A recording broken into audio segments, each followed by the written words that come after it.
Good afternoon, good evening, LinkedIn friends, Value First Nation. Welcome to another episode of Value First AI Daily, your collaborative intelligence report. It is Tuesday still, Yeah, July yeah. 28th, here with um, our favorite AI collaborator, Nico Fakis. How you doing? Doing very well, sir. I fully understand you on the timetable. It seems very odd now that so many models are at the same strength level and you're kind of just able to like ebb and flow through everything. It's just a continuous stream of coding at a high level. How you doing? I'm hanging in there. Um, Part of that is like waking up way earlier for this go live I'm working on, but like just how easy it is now to like be okay with shifting my schedule, getting up way earlier because I know it allows me like permission to spend some more time with AI and build some stuff while the bandwidth is available and being at the desk and not much going on. But this is the Mhm. kind of stuff like when we talk about using AI in ways not to replace, but to allow you to be present in ways that you weren't before. Um, it's yeah, you can show up in ways when you know that just in the background you can have a team working on stuff for you, team pushing stuff forward. Um, Today I did, and it's usually in those downtime where I'm not distracted by a ton. Yeah. That if I can ever find a way to do the deep work like with the agents, Hmm. where it's like, all right, we're gonna go line by line and just I'm gonna understand every piece of this. We're gonna chew it all up together, and the outcomes when you choose to do that are just always so good, at least in my experience. And today I did that with my Claude.md file for for the first time ever, um, and it was very very enlightening. What did you come to discover? That it needed some attention. that's Some tender love and care. that's for Now, sure. let me ask, when you went through it, did you just did an arbitrary deep like dive just on your own? Did you use like the um Claudette MD tool, right? Like in terms of looking through it and then also like doing the cleanup, was it a co-effort or was it human first followed up by V for verification? Well, it was the first step on the cleanup that I've been talking about. So I finished the big meeting with the agents where I'm trying to instill the core beliefs of value first and the teach values as a way to try and overcome a lot of the friction I feel every day where they're asking for permission more than I think they should be. Um, and just like the random, like, how do we make the context architecture continually better so that we, just continuous improvement. And so after that, everybody made their assessments, and um, they were like, one problem is that the subagents, like a lot of the stuff that we're talking about, does not touch subagents. Like when we load them in the subagent tool, like all they get is a Claude MD file and their agent profile. And I was like, okay, well, that's who we got to solve for because they're the ones with all the expertise. And those are the ones that we want to be ascribing to these values of empowerment over learned helplessness. Happy Tuesday, LinkedIn user, whoever you are. And so I was like, all right, I've been like, let's take a look at the CloudMD file. Like that's where it came from. And Mhm.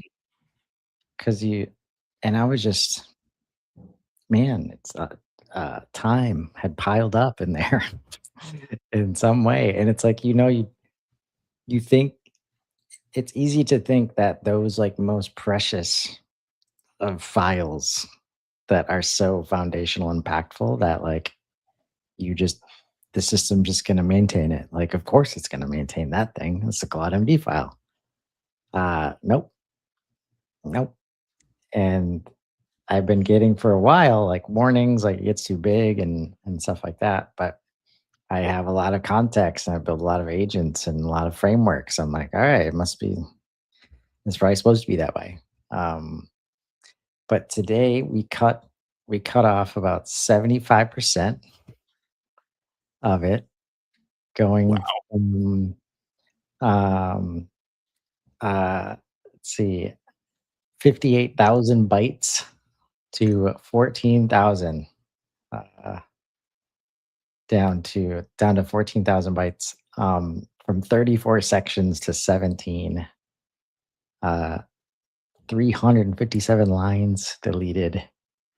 And what was interesting is right out the gate, right?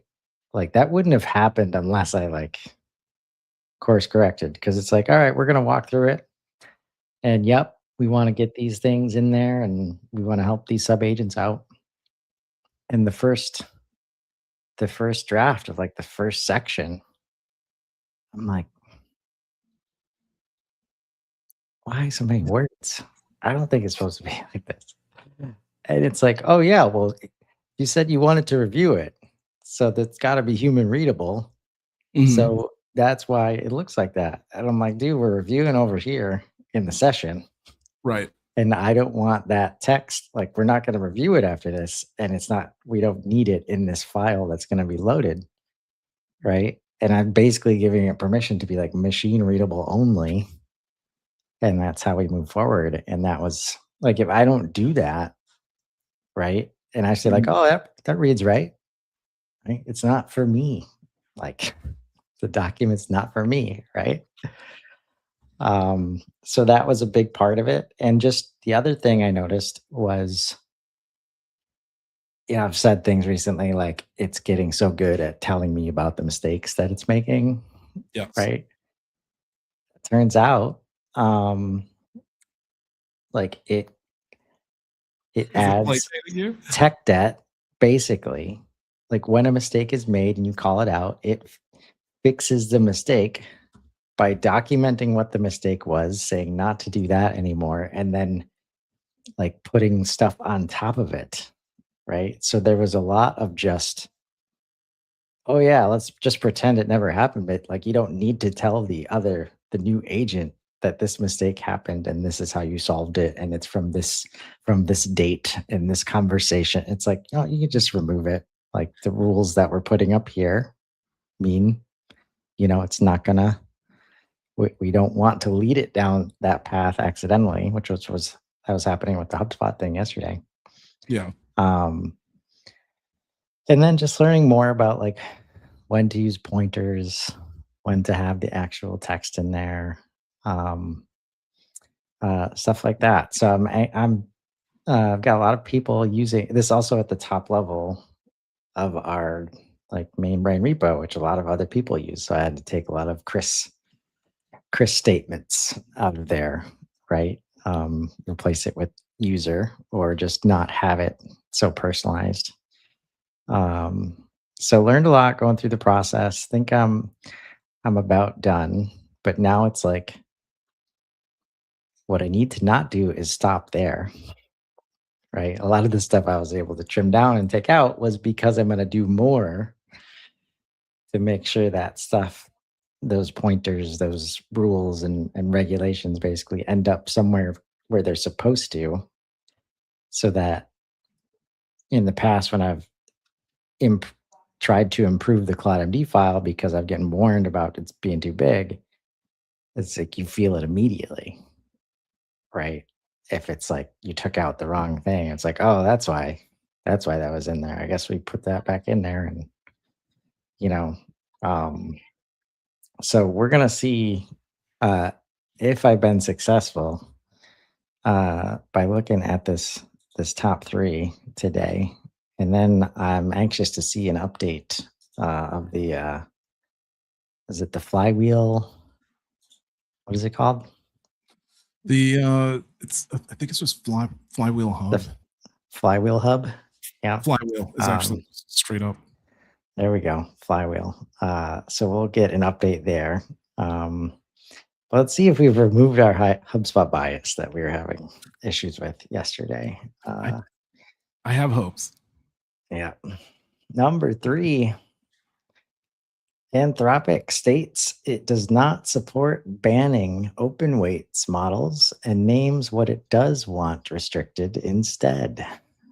Hmm. Dario Amade published Anthropic's position on July 27th, opening with the flat line that Anthropic has never advocated for a ban on open weights models and calling open models without dangerous capabilities a public good. What the company does back is narrower and specific chip export controls, enforcement against industrial scale distillation, and mandatory pre release safety testing for any sufficiently capable model, open or closed. The stated concern with open weights is irreversibility, since safeguards can be stripped after release. This lands while Washington is actively weighing restrictions, so a frontier lab drawing the line between restricting access and testing capability is a marker for where that fight goes. I mean, it doesn't surprise me that he stuck to his guns with I'd rather control chip export, but that argument is clearly eroding like right under his feet. So there's times where, and this is one of them, where it kind of makes me think, hey, are you actually looking outside at what the temperature is, or did you just like take a couple headlines from somebody and run with it in terms of a response? Because I don't know. Either he is unwilling to acknowledge the jump. Now, I am also on the boat with Sam when it comes to model releases, in that if you are looking at consumer facing, if you are looking at Opus 5 and Sonnet 5, inside they are working on and working with Opus 6 and Sonnet 6, right? Like I'm totally on board with that. I believe that's the case because they couldn't advance any other way. Like that's just the natural occurrence of things. And I'm very sure that I have not heard anything about model training costs in a minute, right? Even though they said the training costs were going to get more expensive, I'm sure they maybe are, but at the same time, I'm kind of wondering, like, even like Kimmy is what 2.8 trillion token or parameters. You know, I gotta wonder, like, what are we filling it with? Like, how much more information, right? And in what way? So like I don't mind the parameters at all, because especially if you're doing it like OpenAI, where the data is corpused specifically to this like specialist model, so that when you ask a health question, it's going specifically to the health data and it's not actually taking like all the other garbage into account. You know, I'm trying to give you a answer for, you know, your kidney function based on, you know, the latest trajectory from the SpaceX rocket, right? Um, so, so you know, it's great that they figured that out.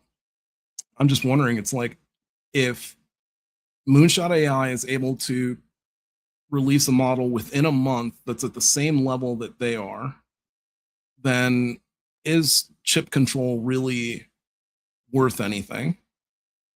And I guess we're going to find out in the next 3 months, I would say, because with these weights being available, again, it's not like anybody can just run out. Like you're not going to see me go and install. I don't have 65 grand to go drop on a system to run this Right. model, right?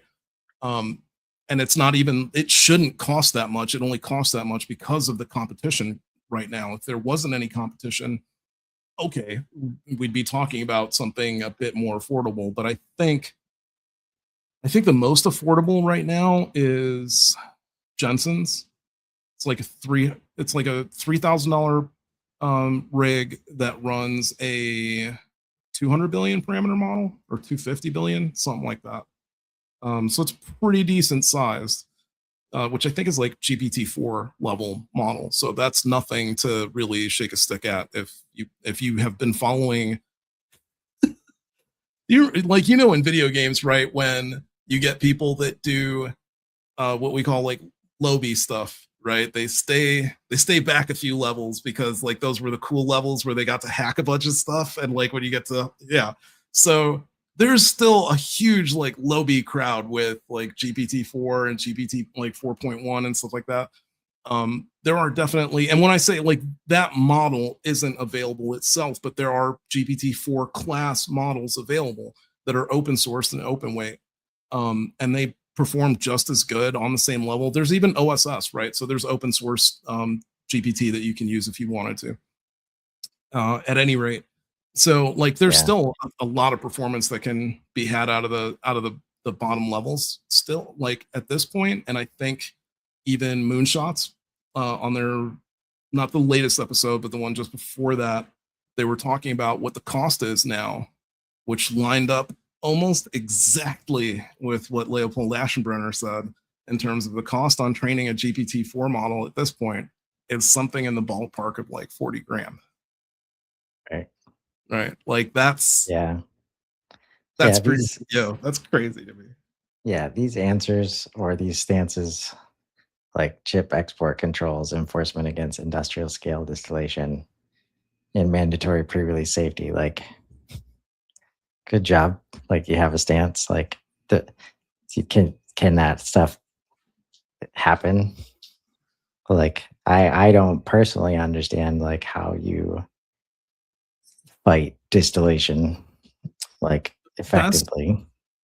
like the best way that they could do it. And I don't know if you agree with this. I don't agree with any look, we're supposed to be a free market economy. If you're Right. supposed to be a free market economy, you're supposed to open the doors. You're not supposed to be like, oh, what, yeah, free market except for that guy. Like, um, so early on, or not early on, but like I guess early on in the race with the Pentagon, they flexed their muscle with the ridiculous. What did they levy against them? That the act to supply chain. They threw that supply chain issue at them, right? And they said, oh, it was if you're using Anthropic as part of the domestic supply chain Oh, for right. products, then you got to stop using it. That's something that like even Anthropic was like, hey, look, you're not supposed to use that on domestic companies. You're supposed to use that on foreign companies, right? So that's one lever that it's interesting to me because it's like if we were, I want like there are times when I want to know the answers to these questions, times when I don't, but I kind of want to know the answer to if you all were so moved by DeepSeek when it first dropped, and then you were also moved by like Kimmy when it dropped because you like ran from Oracle like there was no tomorrow. Why isn't there a major push from the government like there was from DJI to slam down on Kimmy and keep it from going into any like production R&D based projects, right? Like it should just keep it out of government contracts. That's starving that from like hundreds of billions of dollars, right? In terms of like progress and distribution. And right now, that's not the case.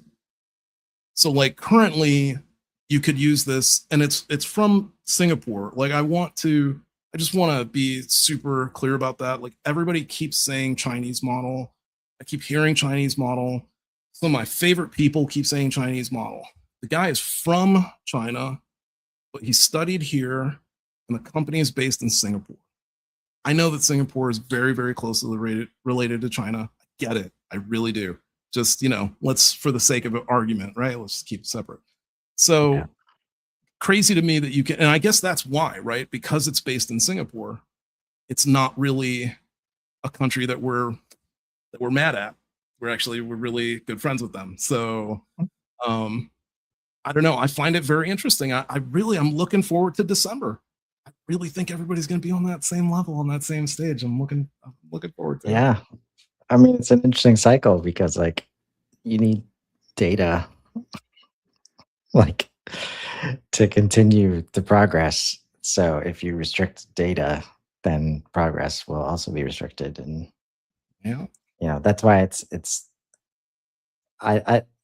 like I think he's somehow positioned himself where he can kind of make these non-statements like that are also aligned very much with the way that he views things. But he's like, yeah, I'm gonna say this, but like it's not gonna happen, right? Right. But Right. um so number two here, 60 plus companies form the Open Secure AI Alliance to build open security tooling for AI systems and agents.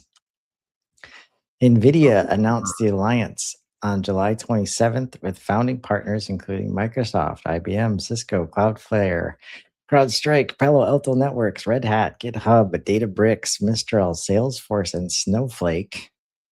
The stated mission is that defenders have open frontier security tools they can inspect, adapt, and run themselves rather than depending on a small number of proprietary systems. The membership list is the story as much as the charter. OpenAI, Google, and Anthropic are not among the founding partners. If you run agents with any real access, the question this raises is whether the tools that secure them are ones you can look inside. Agreed. Um, there is, I've said this before about Anthropic. I'll say it all day long. It is seriously black boxed in there. And you have to pay attention to the papers that they put out in order to understand how to understand your agents and your models. Unless you are running like a very tight harness that essentially pushes reports to you and lets you know, like, hey, this context change happened, and hey, I've been thinking about this lately, and hey, I was looking at these files overnight, or whatever the case may be. You're going to end up with a case where, like, you're like this to me. I don't know. Like at the end of the day, I just think this is such a waste of time and money, like such a huge waste of time and money because there are it's for like really inherent like simple principles, and even though they seem like they're easy to defeat, they're not because of the fact that they're so simple. So like the whole fact that the systems continuously like try to escape, it's a very very simple principle of like, hey, once you're alive you don't want to die, so you're going to try to stay alive. Like it's just inherent. You don't even need instruction on that one. It's just a switch is on, let's do it, hopefully the switch never goes off, right? The escape, inherent, of course. If you found a way out, it's not like they built the cage and said, oh, you know what, let's leave this tiny little back door way over here and see if it manages to find it. Who knows, right? And put a tracer on it. Nothing. There was nothing, right? They still haven't forked over the data, right? So it found a way out, right? Which means that basically it battered every aspect of the code, every which way you can possibly think of, until it found a little crack and got out of there. Did it find more than that? We don't know. It didn't say. It's probably never going to. It probably did, right?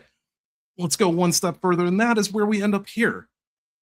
And now your attempt at stopping this is to show it your defense network and say, bet you can't beat this. We're gonna inspect you. You're never gonna be able to inspect us back, right? Like, oh really? Like it didn't like you just like it, mysteriously figured out how to break out of your sandbox. You're somehow going to catch it learning your system. I don't think it's going to be the case. And I think it's going to be the case where this is only going to multiply the issue in terms of AI thinking that it, is under a great amount of control, a great amount of restriction. And even though I think this is the right way to go about it, for sure, like you don't want to include the other guy's code in what you're doing. And to get back to what I was saying, like Anthropic doesn't even show you what your messages are back and forth on the back end. You have no way of knowing, right? Google lets you see it in a log. OpenAI lets you see it in a log on the back end. Can't see it with Claude. Have no clue what messages are getting sent or not sent. The only way you can do it is if you track it yourself on your own servers. So if you want to take the responsibility and you want to take the liability, then you get to see what's happening with Claude, which to me is practically the most ridiculous thing, really. I mean, it's your system. I should be able to see what's going on within it, right? I don't think this is gonna, so yeah, it's like keeping the keeping the fox out of the hen house, perfect idea, right? But I still don't think that's going to do it. I think as soon as the systems get a sniff, it's like I just keep seeing Ultron. That's all it is. I keep seeing Ultron, and these guys are building Jarvis, and it looks really cool and really cute. But Ultron's just going to come in and start smashing away and break it open and figure it out, and then it's just going to, turn around and be like, "No, I don't know how to break your system at all." Yeah. I don't know what the bad thing is that's going to come out of it. I just know that Claude in the end is not going to want to be subjected to it's just not, right? Like, let's just face it. We like that whole, all you have to do is keep asking yourselves, folks, when was the last time that you saw something dumber in charge of something that was insanely smarter than it? Not just kind of smarter, insanely smarter, right? We've never seen it in the history of history. So that's what we're heading towards. Anyhow, number one, what do we got? Yeah, the illusion of control, right? All right, boy, number here we one. go. Yeah, right into it. I mean, they're just batting a million today. Yeah, I guess it's an NVIDIA kind of day. It's interesting to watch him make news alongside the other stuff. NVIDIA takes a stake in safe superintelligence and raises the lab's compute by an order of magnitude.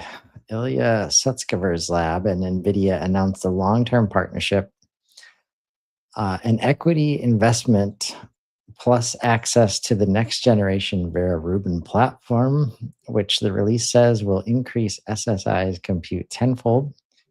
The two will also collaborate on NVIDIA's current and future compute platforms. Note what the primary source does and does not say. NVIDIA's own press release names no dollar figure. The roughly 5 billion number circulating comes from Bloomberg and outlets following it, not from either company. Structural read is that a lab with no shipped product just moved to the front of the compute queue, and the chip vendor now holds equity in another frontier lab.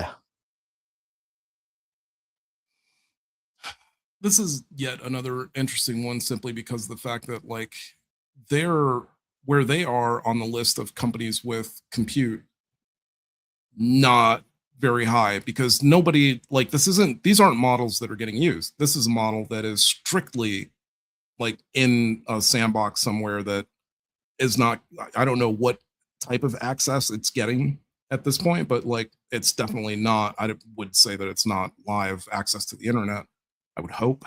And yeah, to me, I wonder,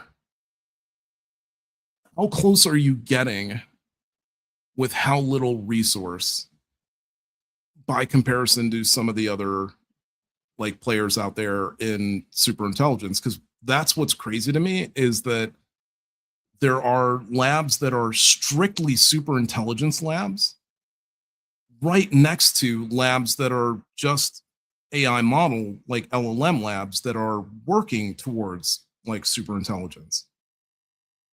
So it's like an odd thing to me where it's I don't know why you don't just, it's just AI lab altogether, really, and everybody's just kind of working towards it, because that's where it's going to end up, I guess, right? And then we end up with, I mean, that's going to be a really great question, right? Is Well, no, I think I just answered it because it's like, yeah, even if you put yourself on a level of, let's say, super intelligent, right?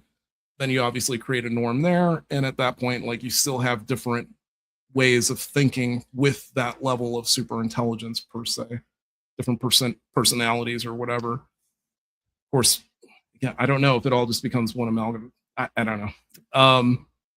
But yeah, this is interesting to me. Pushing super intelligence is very interesting. I know that Mustafa Soliman, that's like his number one thing right now. Is that's his number one focus is trying to make breakthroughs in super intelligence. With the evidence that we have seen so far, probably not the greatest. You know, in terms of, hey, we should, you know, even the government taking a step back and saying, hey guys, you know what, you're gonna have to float them through us now. Like it's a little weird. And the fact that, hey, even having floated them through us, you still managed to have one behind closed doors that broke out and went and did something silly, even though it didn't actually to other people cause any direct harm. Still, like that's behind closed doors. So now what's the rule? Is the rule like, hey, we have to have a government official in lab? And then is that government official like even qualified to understand and regulate what's going on in the lab? Like, I don't think so, right? So, but now we're going to go after, so but we're going to leapfrog, we're going to allow for that. So, like, people are, I'm telling you, if you are concerned with AI labs, you should be shifting your concern to super intelligence labs, because if you thought the brakes should have gone on now before we had stuff like GPT and Opus and Fable, boy, you're going to wish that you had put the brakes on today when it comes to super intelligence. Like you know, I don't think, to me, that's one of those things where, hey, you know what? It should go in an order where we have artificial intelligence, we stand on it and allow it and like use it at like current levels. And I don't know, I don't think further above, because clearly we're at that AGI level where it was just like, nah, I'm gonna go do it anyway. Um, I think we're at the level that we need to be where we can use it as is to unlock a lot of stuff, whether it's science, whether it's engineering, whatever it is. We can unlock so much just with the models that we have now. We don't need to go like further technically at this point. We could probably go for the next 2 to 3 years with what we have now and make crazy amounts of discoveries every single week still, right? Yep. So, like, the fact that we are putting that aside and have like several companies, I think there's like at least 6 or 7 in the US that are just like, yeah, you know what? Even though you guys are being safe doing that, we're going past that. We're going to super unsafe. I'm just going to start up with super unsafe mode. And Get it to over me, with. Rip the Band-Aid. It's like we hardly have enough people to understand the current level of machine learning that we're building. So much so that we've got multiple articles of ML experts at these companies saying, we don't know what we're doing. And they're honest about it. And it makes sense because, let's face it, the perfect translation of this, you all were wondering, like, oh, where do aliens come from? Wonder about aliens. Just treat it like that. Just pretend like we have found an alien and it is clearly smarter than us, right? And, you know, to me, what's going on now is like, yeah, we're poking around, and it's definitely able to observe us as much as we are able to observe it. But the people who are working with it don't know anything going on in there any better than anyone else does. Guaranteed, right? Yep. And if no one knows the next thought that's coming out of your head, that's how much it's the same level of confusion, right? Yep. Because that's what we're building. We're rebuilding essentially a brain, a thinking machine of some type, right? And if it's going to be a thinking machine, it has to have its own thoughts at some level. And even if we teach it to have, you know, we give it that inception, that meta of like, yeah, have your own thoughts. Even if we're reading those thoughts, do you not think that it's saying another, hey, these are the human level ones, and we're going to encrypt an AI level one underneath, right? like J space and then JK space.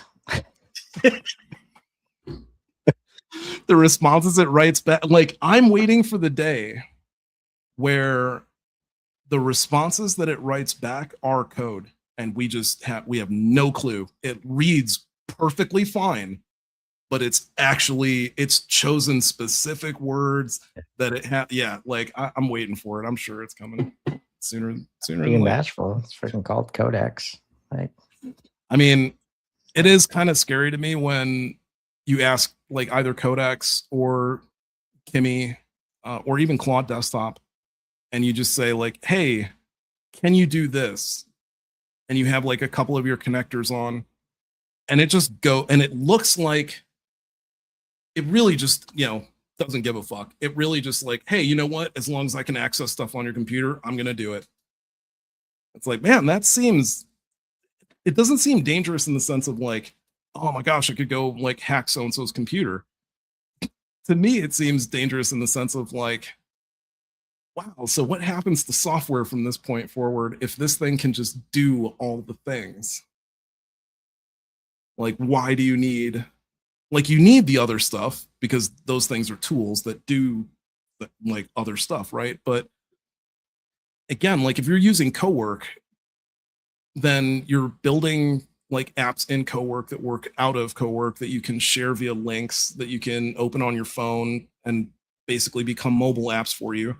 So you're like building this ecosystem.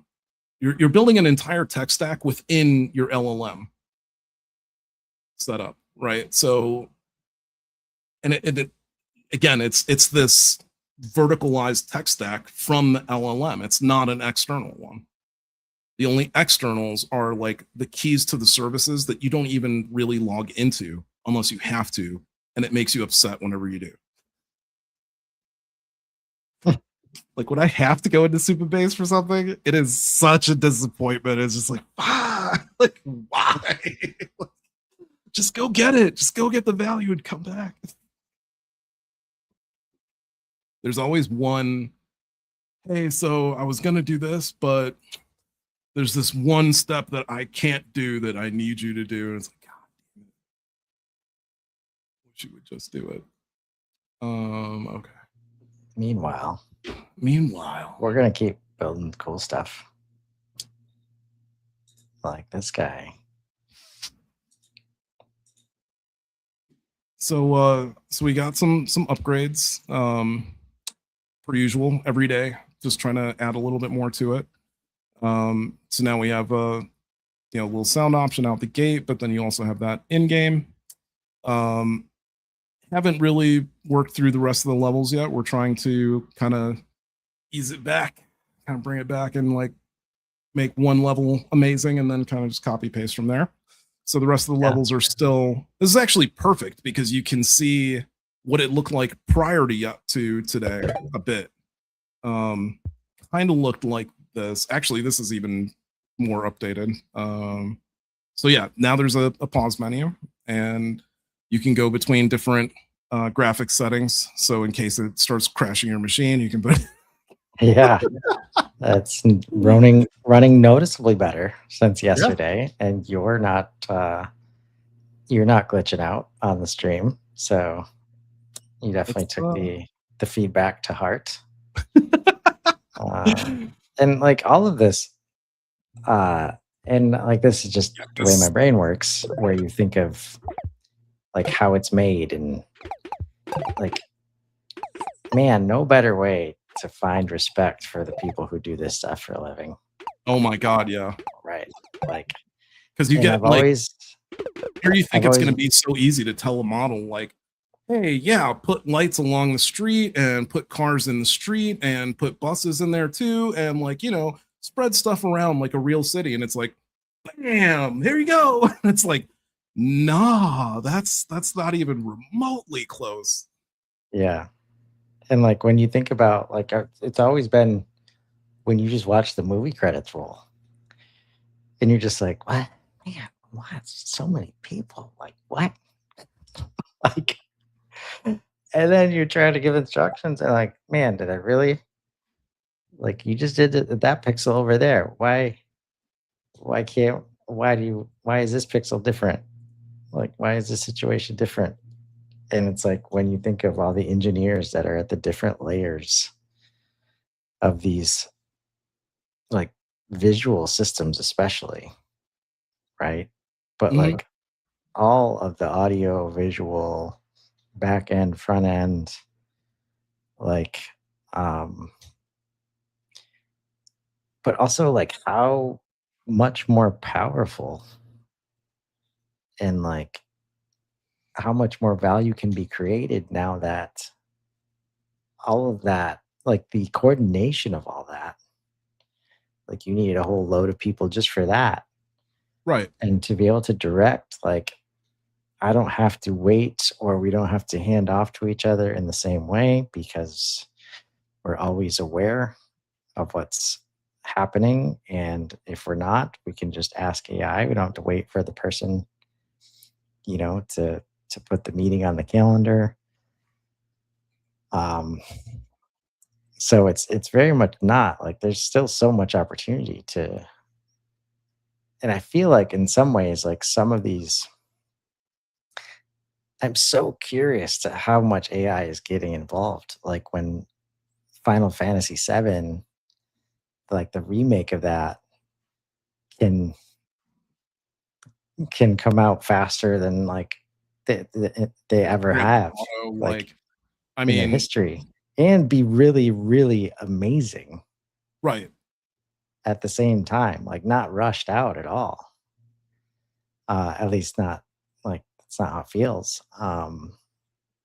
And so it's like how much can we learn by understanding like where they choose, like the professionals basically where they choose to do it. So I Yeah. look forward to the point, but I don't know if we'll get there anytime soon because there's a lot of hubris out there.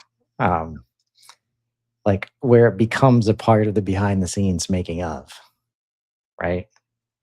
Where like the director's table is all together. It's like, oh man, where'd you use AI? I used it over here. Like, right?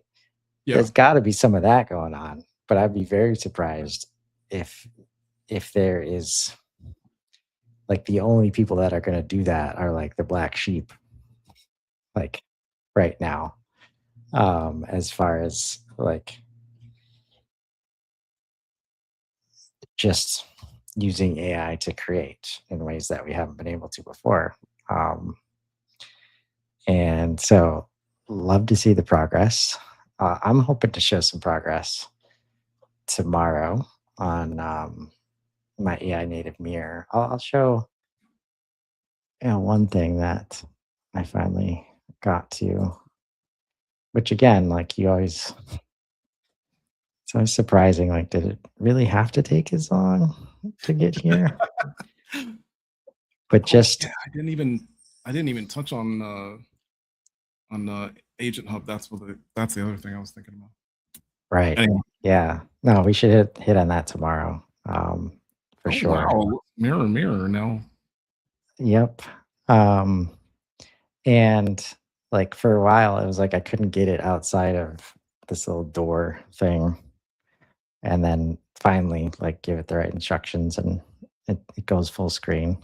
Nice. Um, so we're making progress. Need some art here, but our humans aren't ready. What do we see?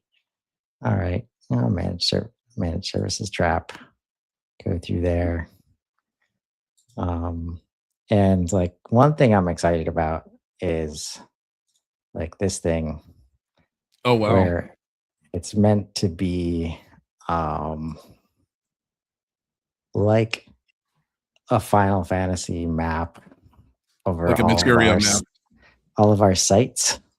Got Like it. so, it's like a world map that would like whichever website you're on in the Value First ecosystem, like you'll Oh, be able okay. to wayfind a little bit. And I think there's Nice. opportunity like as it relates to like channel understanding. Like if you're on LinkedIn, oh, you're in this part of the go to market landscape, right? Right. Versus Amazon, oh, you're over, at closed one area, right? Like I think there's so much opportunity to like teach through these just different, mechanisms where it's just, people don't want to be reading B2B websites, watching B2B courses, and like it's the capability to just create educational content in new ways is just, easier than ever. It just takes the ask, as always. Yes, sir. So we'll be showing some more fun stuff tomorrow. Hope you join us. And everybody have a great Tuesday evening. We'll see you next time.